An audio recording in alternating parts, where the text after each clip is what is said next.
Benvenuta Margaret Atwood, welcome. Thank you.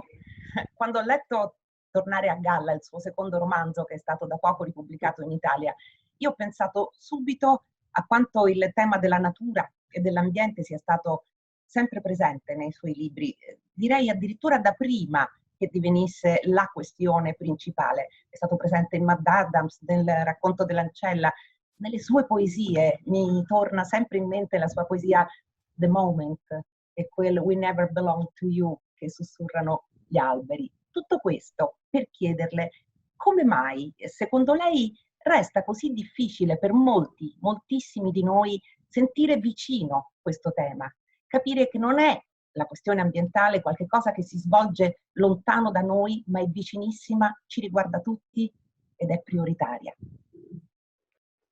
Because it is a catastrophe unfolding in slow motion.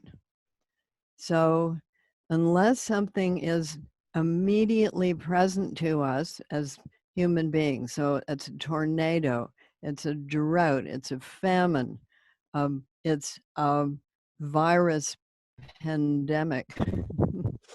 Unless those things are immediately present to us, we tend to believe it won't happen to us. It's somebody else, it's elsewhere, but even the migration crisis that you're having is driven by climate change. So when you have climate change, the kind we are having, you have droughts, you have famines, you have food shortages, and as human beings or any other animal, we want to move to where there is some food. We want to move to where it's safe for us. We want to move to where we can live. So if a place becomes uninhabitable because there's no food or water, of course people move. And then it becomes immediate. So our task is to keep that from happening as much as we can, if it's possible, to keep that from happening before there's a huge catastrophe. Eppure ci è successo, continuiamo a pensare, lei dice giustamente, non accadrà a noi, e in questi mesi molti di noi hanno pensato proprio a Mad Adams, all'ultimo degli uomini, dove lei aveva descritto un'epidemia. È per questo che in questo momento ci sentiamo così smarriti. Yes, we are living at an unprecedented moment in our history. So we have three things happening at once. One is the COVID-19 epidemic, which is not man-made the way it is in Manhattan, but we as human beings, we have the technology to make that happen. So one is the pandemic. Human race has had pandemics before. The Black Death wiped out half of Europe's population, and in North America, of course, European diseases wiped out way more than 50% of the people who were living there. So that's one, we have this disease. Two, we have the economic crisis that has been caused by it. And three, we have the climate crisis. So it's a triple threat. And we also have in North America, but around the world also, we have the Black Lives Matter movement, and all of these things are connected. So climate justice, environmental justice means also social justice. It means making things more equal for people who have been relegated to poverty. So the other thing that has happened during the late 20th and early 21st century, the gap between the rich and the poor, I guess I should do it this way, has gotten much larger. So rich people have gotten a lot richer, poor people have gotten poorer. There has been some increase, there's been some movement into the middle class, but in general, the gap is very large. So you're looking at conditions just before the revolution. And if I were governments and rich people, I would do something about that. E secondo lei anche per le donne in questa situazione le cose si faranno più difficili? They always are. So wars are not good for women, okay? Unless they happen to have a job making bombs.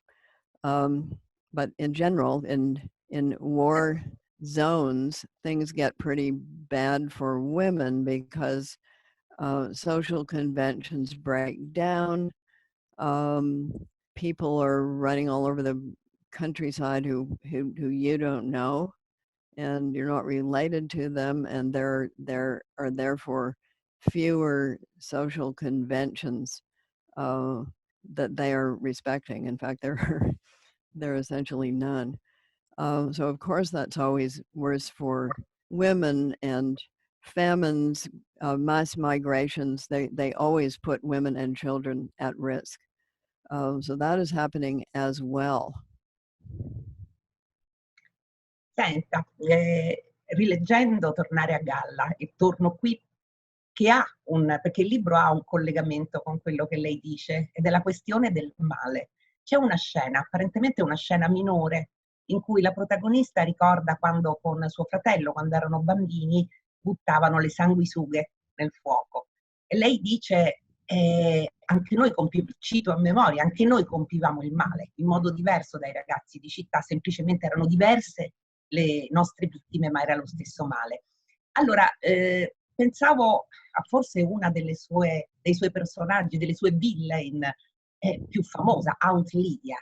Ecco, lei ci ha insegnato però, con testamenti soprattutto, come raccontare un personaggio così comporti tante sfaccettature, come raccontare il male sia una questione complessa. Posso chiederle come si è avvicinata al personaggio di Aunt Lydia e come è cambiata lei come autrice nei suoi confronti nel tempo? Well, Aunt Lydia has read her Machiavelli. So Machiavelli wasn't telling people how to be evil. He was telling people he was telling in particular rulers how to manage their power. So Aunt Lydia is in the position of a great many people in history. That is, they exist within dictatorships, and within the dictatorship, they have some power, but not ultimate power. So how do they manage their some power? And how in a dictatorship, and dictatorships are given to purges, as we know, in Stalin's Russia and Hitler's Germany, they didn't just fire you, they shot you. So in the United States White House, they just fire people. So how do you manage, as the Aunt Lydia character, who is a collaborator for the same reason that a lot of people become collaborators, out of fear? So how do you maintain your position?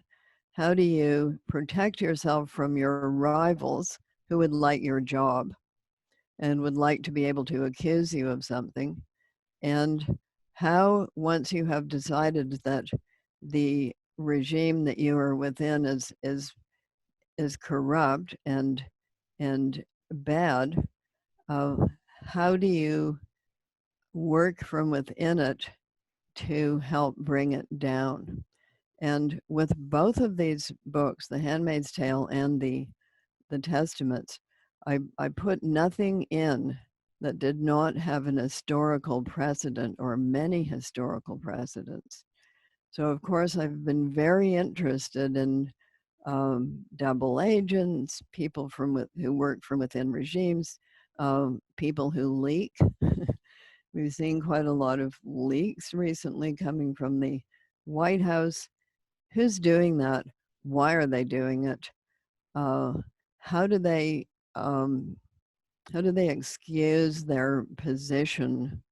How do they excuse the position they appear to have? So I'm very interested in what goes on in people's minds, what leads them to make the decisions that they make. And we do have a lot of examples from history. So double agents, for instance, some of them just do it for the money, but others do it because they disagree with the regime that they are in. Senta, c'è un'altra cosa che lei ha detto spesso, ovvero che non ha mai inventato nulla di fatto, ma si è sempre riferita a fatti anche atroci che sono realmente accaduti. Io ci pensavo in questi giorni guardando una serie televisiva che si chiama Mrs. America. Mrs. America racconta la storia vera di Phyllis Schlafly, che si è opposta negli anni 70 alle femministe, a Gloria Steinem, a Betty Friedan, contro l'approvazione dell'IRA. Beh, mi è sembrata Serena Joy e allora mi sono chiesta e le chiedo, lei si è ispirata anche, ha tenuto conto anche non solo di quel fatto storico in particolare, ma di che cosa avviene quando le donne si pongono contro altre donne? Mm-hmm. Yes, there were a number of them, and there still are. But you will notice in the Testaments, I named the little cafeteria that the aunt is. I named it the Schlafly Cafe. So I've also always been interested in women who make careers out of telling other women that they shouldn't have careers. It's a paradox. So you make and this Serena Joy in The Handmaid's Tale has been similar. She's had a television show. She's been a somebody. She's been a figure working against the possibility that other women could do the same. So women who tell other women they should stay in the home, but they're not in the home themselves. How about that?